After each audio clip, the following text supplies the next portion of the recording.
Welcome to episode 22 of Run the Length. We're back, baby. Before we get into the episode, go check out my Patreon, where you can get access to early and exclusive content, as well as the custom status effects tokens I use in this video.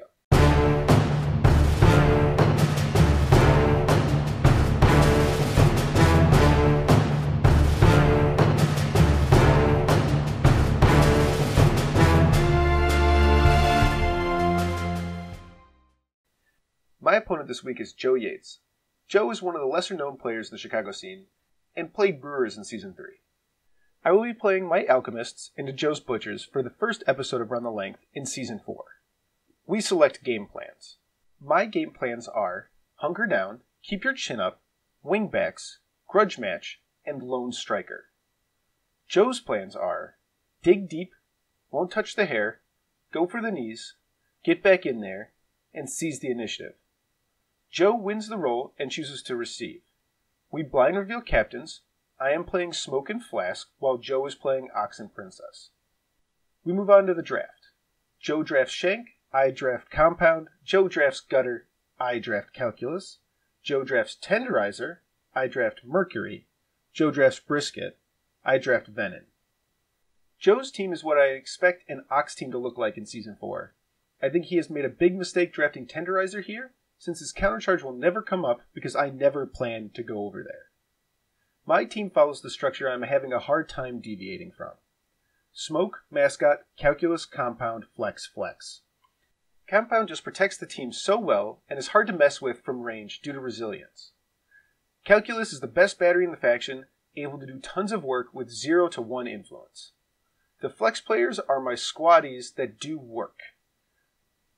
I can only fuel 2, so I only play 2. I knew I would need to play a ranged game here, so Mercury is in, and since Joe doesn't have a ton of good pushes, I went with Venom as my other workhorse. The terrain on this board was generated using the Longshanks terrain generator.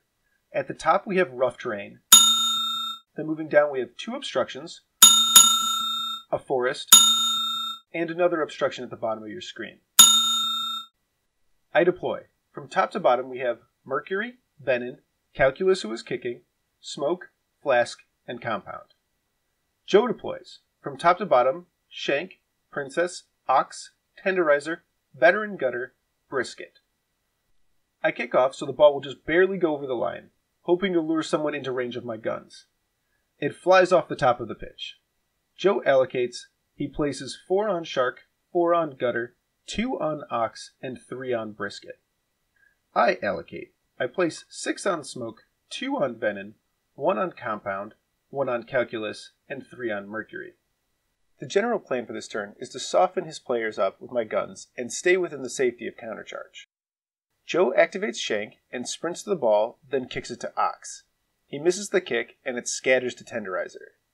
Shank uses Where'd They Go to dive into cover. I activate Compound, jog him up, and put up Horrific Odor. Joe activates Tenderizer, he drops the ball to Ox, and jogs up. I activate Flask, and he uses Beaker Keeper on himself to give himself a free character play. He places a Smoke Cloud, then backs up. Joe activates Ox, passes the ball to Gutter, and it is successful. He jogs up. I activate Mercury, jog up, and drop a Flame Blast on Shank and Ox.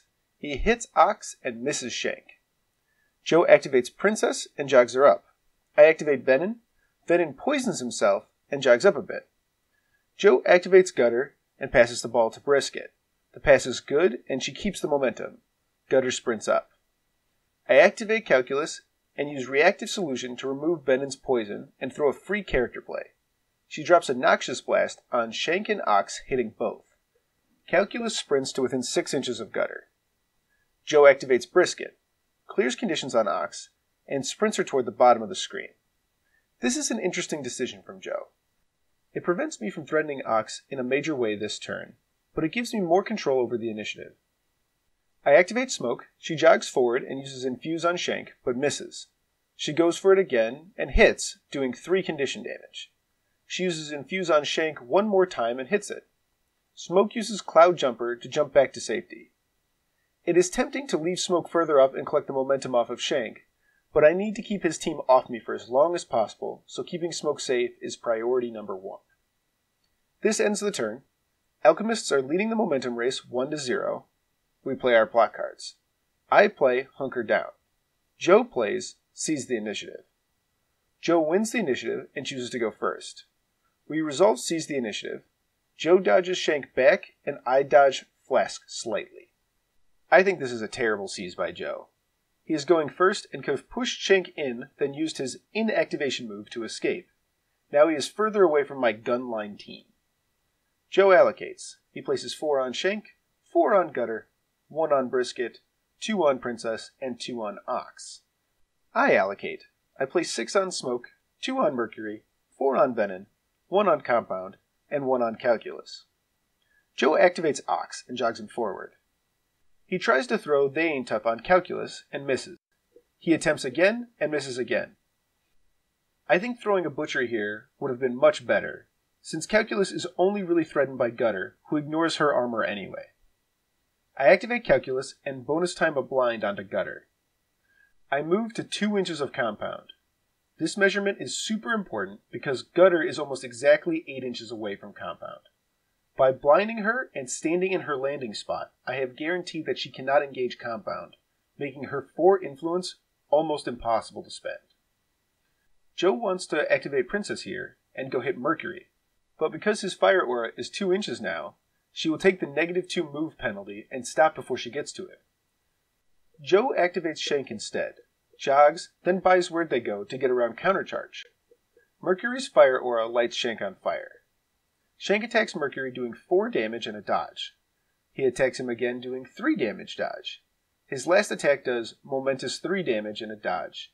He dodges away from Mercury. Shank heals himself. I activate Compound and put up Horrific Odor. Joe burns an activation with Tenderizer. I activate Mercury and jog to base with Shank, and within 6 inches of Ox. Mercury attacks Shank. Shank counterattacks. Mercury does a momentous fire blast hitting Ox. Shank's counterattack misses. Mercury attacks Shank again and misses. He heals himself.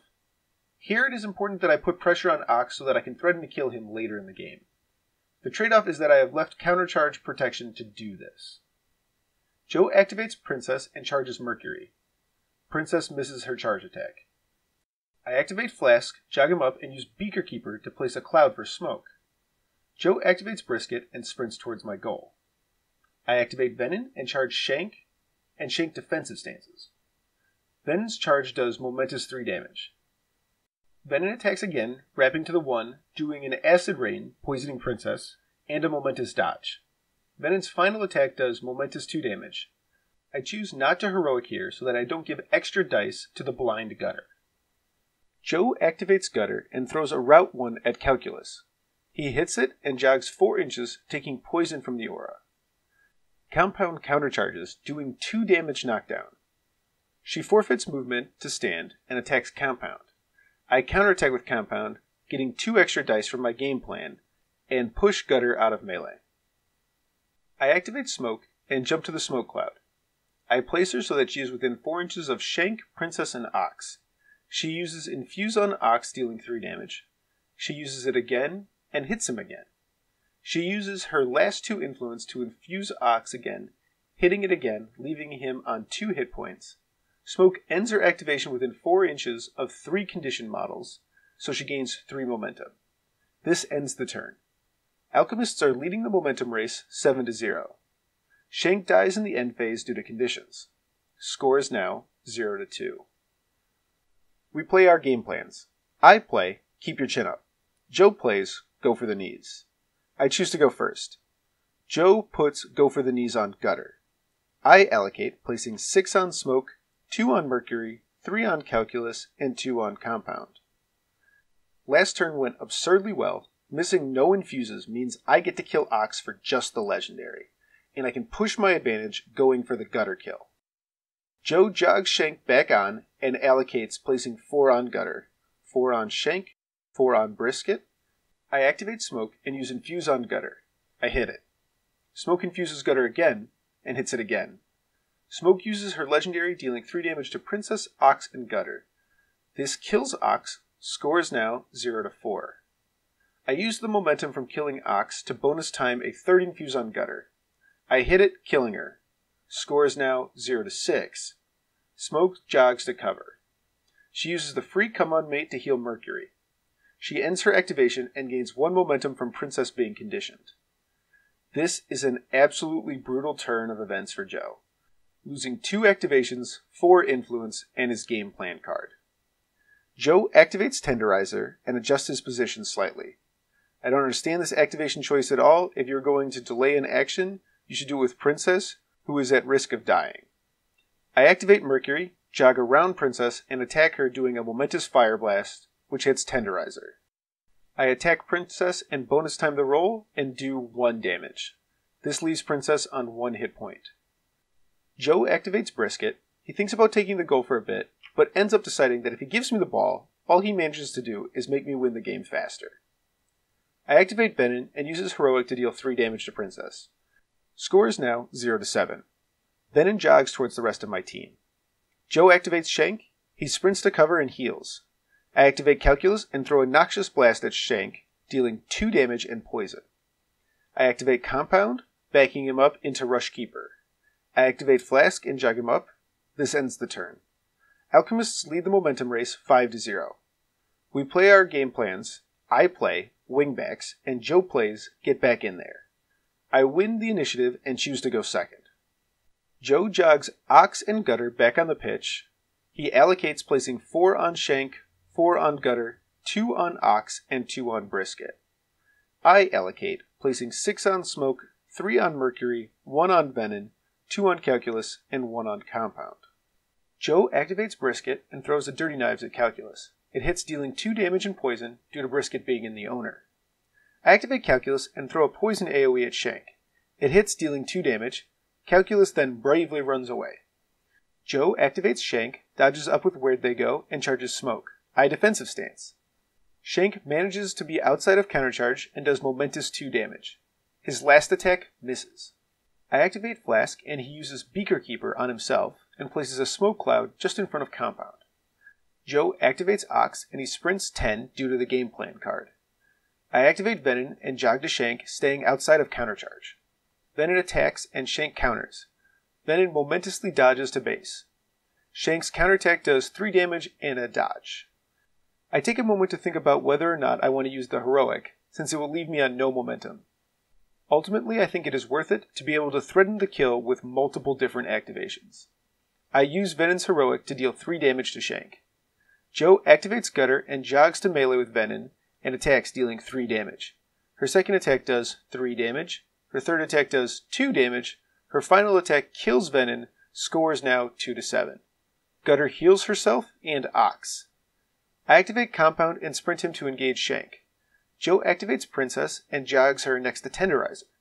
I activate Mercury, jog to base with Shank, and attack him. Joe declares a counterattack. Joe is taking a lot of bad counterattacks just to try to put more damage on my team, treating his momentum stack as influence. Mercury's attack does a momentous Fire Blast onto Ox and Gutter. Shank's counterattack does 2 damage dodge.